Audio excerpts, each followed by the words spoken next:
नमस्कार विद्यार्थियों, मैं बी एच डांगरा स्वागत करता हूं आपका सॉल्व अप के इस वीडियो लेक्चर में। यहां आपको मिलता है हर सवाल का जवाब, वो भी बिल्कुल सरल विधि के साथ और स्टेप बाय स्टेप। आज हम शुरू कर रहे हैं अध्याय 12, जिसका नाम है पृष्ठीय क्षेत्रफल और आयतन। अध्याय शुरू करने से पहले हम कुछ नोट्स पर ध्यान दें।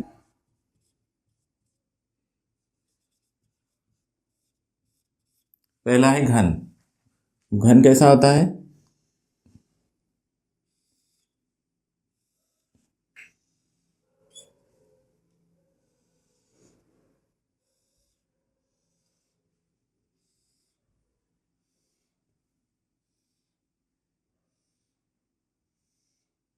ये है घन। अब ये इसकी लंबाई, ये चौड़ाई और ये ऊंचाई। तो घन में लंबाई, चौड़ाई और ऊंचाई तीनों बराबर होती है, जिसको हम उस घन की भुजा कहते हैं या कोर कहते हैं। तो ये भुजा कितनी है इसकी? ए। भुजा हमने मान ली ए, मतलब ये यहाँ से यहाँ तक भी ए है, इसकी चौड़ाई भी ए और ऊंचाई भी ए। तो इसको हम भुजा कहेंगे या कोर। तो यहाँ लिखेंगे घन की भुजा या कोर। ये क्या है? ए। ठीक है। फिर घन का संपूर्ण पृष्ठ, या इसको हम कहेंगे पृष्ठीय क्षेत्रफल।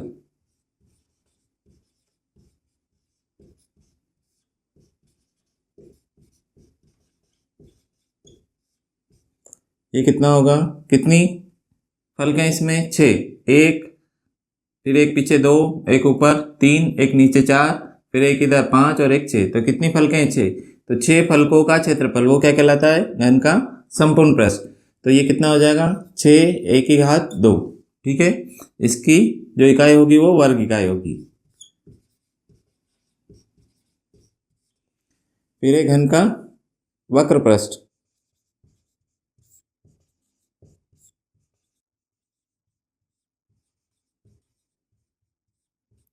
वक्र पृष्ठ मतलब तल और ऊपर का जो छत है वो हटाकर बाकी क्षेत्रफल। तो बाकी कितनी सतह बची? 4। तो उनका क्षेत्रफल कितना होगा? 4 एक की घात 2। इसकी इकाई भी क्या होगी? वर्ग इकाई। ठीक है। फिर है घन का आयतन। घन का आयतन। अब घन का आयतन क्या होगा? एक की घात 3 और इसकी इकाई है घन इकाई।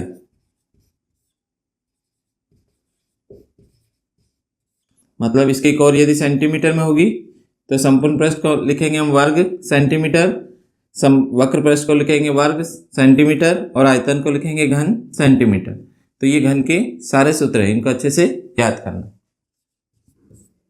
दूसरा है घनाभ।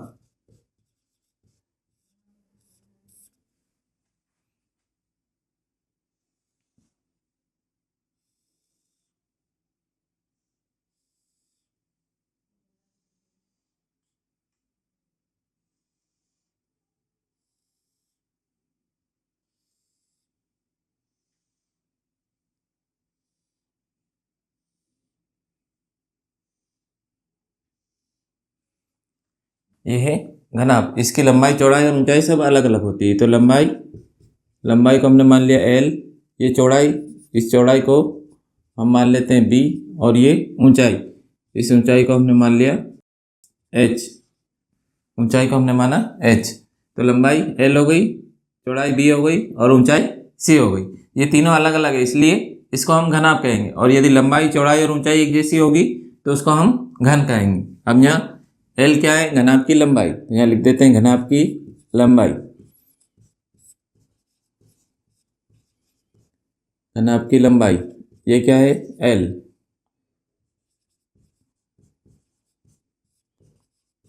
घनाभ की चौड़ाई B और घनाभ की ऊंचाई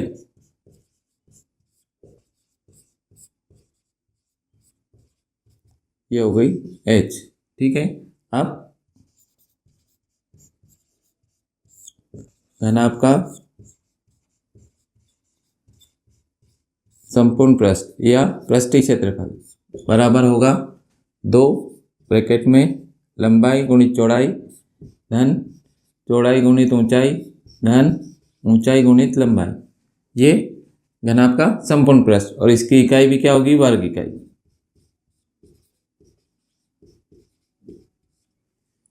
फिर घनाभ का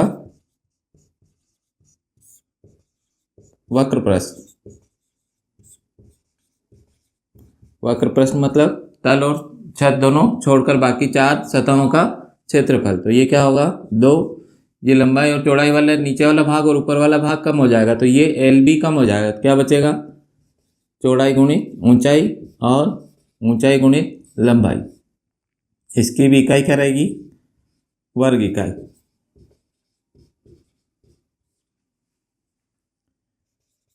फिर है घनाभ का आयतन।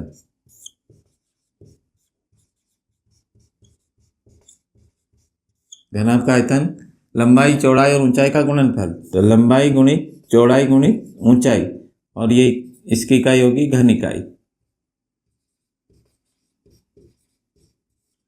तो ये घनाभ के सारे सूत्र हैं।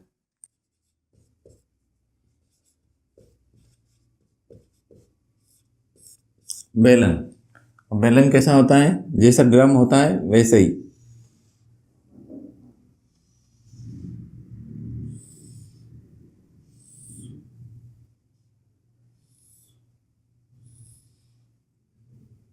ये बेलन है। फिर इसका जो आधार है ये कैसा है, वृत्त। जैसे ड्रम का नीचे वाला सिरा गोल होता है उसको हम क्या कहेंगे, वृत्त, और ऊपर भी गोल। अब ये यहाँ से यहाँ तक इसकी ऊंचाई, बेलन की ऊंचाई, इसको हम एच से प्रदर्शित करेंगे। और ये वृत्त है तो ये इसका केंद्र हो गया, और ये क्या हो जाएगी, इसकी त्रिज्या, इसको हम आर से, तो ये त्रिज्या हो गई आर, और ये एच क्या हो गई, ऊंचाई। ये भी यहाँ से यहाँ तक क्या हो गई, त्रिज्या आर। ठीक है, तो बेलन की त्रिज्या,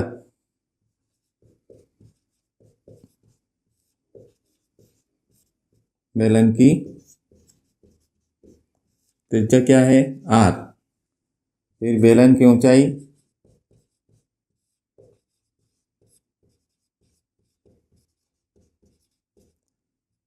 ये हो गई एच। ठीक है, अब बेलन का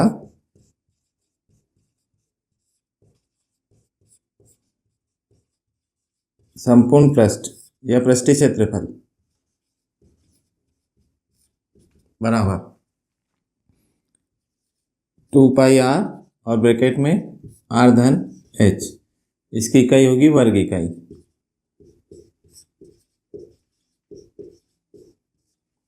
ठीक है, अब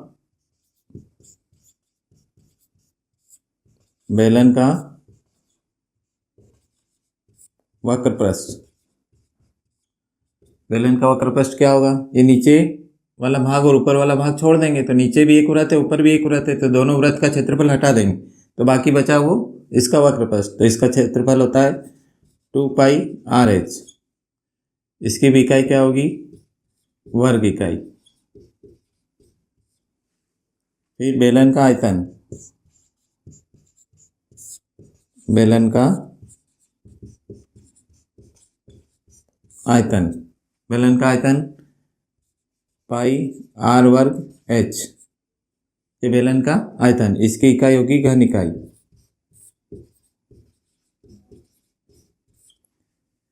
ये बेलन का वक्र पृष्ठ 2 पाई आर एच, अगर ये 2 आर की घात बन जाता है तो ये क्या बन जाता है, बेलन का आयतन, और अगर 2 आगे आ जाता है तो वो बेलन का वक्र पृष्ठ बन जाता है। और संपूर्ण पृष्ठ का सूत्र क्या है, 2 पाई आर और ब्रैकेट में आर धन एच। तो ये बेलन के सारे सूत्र है।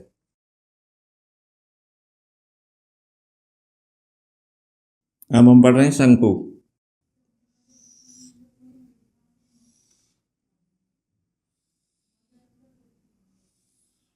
ये इस प्रकार शंकु होता है।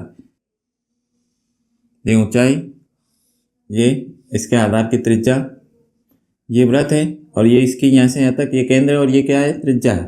तो ये क्या हो गई, आर, इसकी शंकु की त्रिज्या। ये क्या हो गई, एच, ऊंचाई, और ये जो है ये वाली लाइन ये कहलाती है एल, शंकु की तिर्यक ऊंचाई। इसको क्या कहेंगे? तिर्यक ऊंचाई।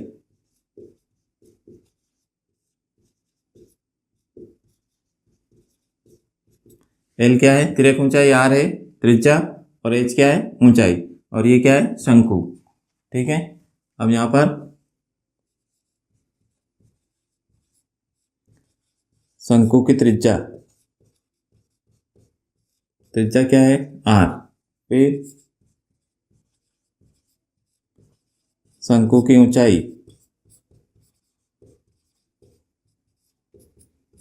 एच। फिर है शंकु की तिर्यक ऊंचाई। तिर्यक ऊंचाई को किससे प्रदर्शित करेंगे? एल से। ठीक है।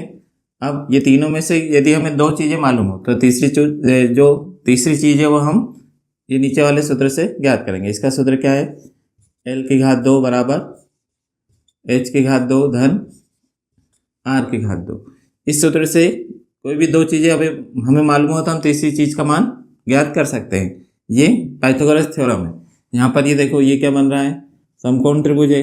अब ये समकोण त्रिभुज है तो ये क्या हो जाएगा? इसका ये वाला लाइन ये एल, ये कर्ण हो जाएगी, ये लंब और ये आधार। तो इसमें पाइथागोरस प्रमेय लगाकर हम तीन में से दो के मान मालूम हो तो हम तीसरे का मान मालूम कर सकते। फिर है शंकु का संपूर्ण प्रश्न या पृष्ठीय क्षेत्रफल। इसका सूत्र होता है पाई आर ब्रैकेट में आर धन एल।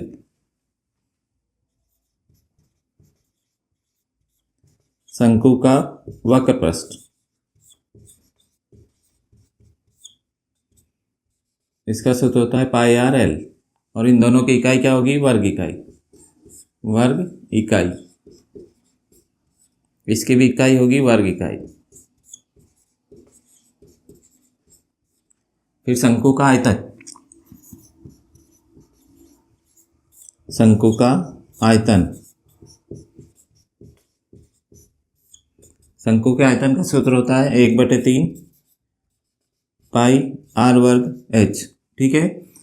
अगर ये 1/3 हटा दें तो पाई आर वर्ग एच ये किसका आयतन होता है? बेलन का आयतन। और यदि 1/3 लगा देंगे तो ये शंकु का आयतन बन जाएगा। ठीक है। तो ये शंकु के सारे सूत्र हैं।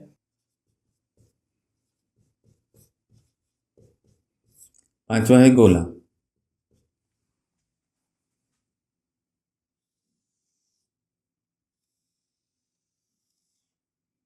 ये है गोला, ये इसका केंद्र, और ये यहाँ से यहाँ तक इसकी त्रिज्या। अब ये गोला है। अब गोले और वृत्त में क्या अंतर है?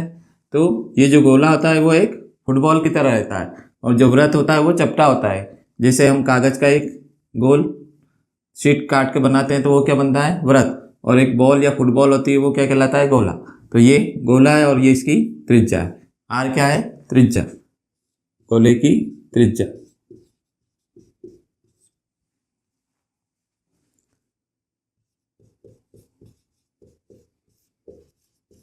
गोले की त्रिज्या ये क्या है? आर। फिर गोले का पृष्ठ कहो या संपूर्ण पृष्ठ कहो या पृष्ठीय क्षेत्रफल, ये एक ही होता है। इसका सूत्र होता है 4 पाई आर स्क्वायर। फिर गोले का आयतन, गोले का आयतन 4/3 पाई आर की घात 3, ये गोले का आयतन होता है। और छठा है अर्धगोला।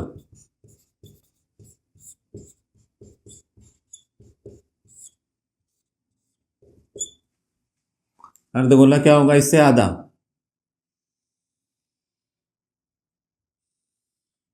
ये अर्धगोला, ये इसका केंद्र और ये इसकी त्रिज्या, और ये भी क्या कहलाएगी? त्रिज्या। ये भी त्रिज्या आर और ये भी त्रिज्या आर।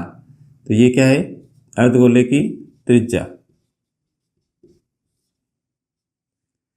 इससे आधा, ठीक है, ये अर्धगोला है।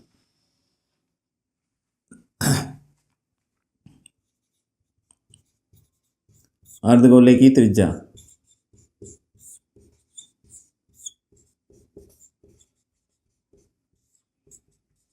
ये क्या है, आर। फिर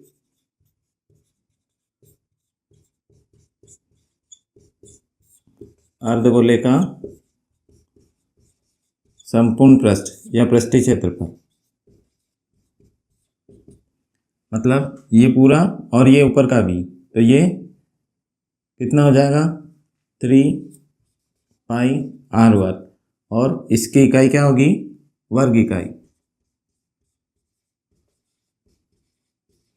यहाँ भी इनकी इकाई क्या होगी, वर्ग इकाई, और आयतन की घन इकाई।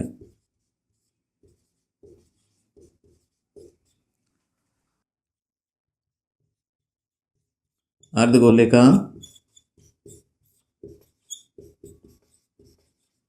वक्र पृष्ठ, वक्र पृष्ठ कितना होगा, मतलब ये ऊपर का भाग छोड़ देंगे, केवल ये वाला भाग, तो ये कितना होगा, 2πr वर्ग, और इसकी इकाई वर्ग इकाई।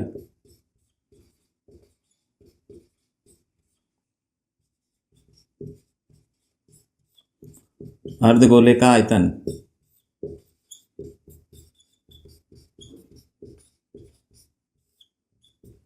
बराबर 2/3 πr⁴ और इसकी इकाई होगी घन इकाई। ठीक है, तो ये सारे सूत्र हो गए। इसी के साथ ये वीडियो यहीं तक, और प्रश्नावली 12.1 हम अगले वीडियो में करेंगे। यदि आपको ये वीडियो अच्छा लगा हो तो इसे लाइक कीजिए, अपने दोस्तों के साथ शेयर कीजिए, और हमारे इस चैनल को सब्सक्राइब कीजिए।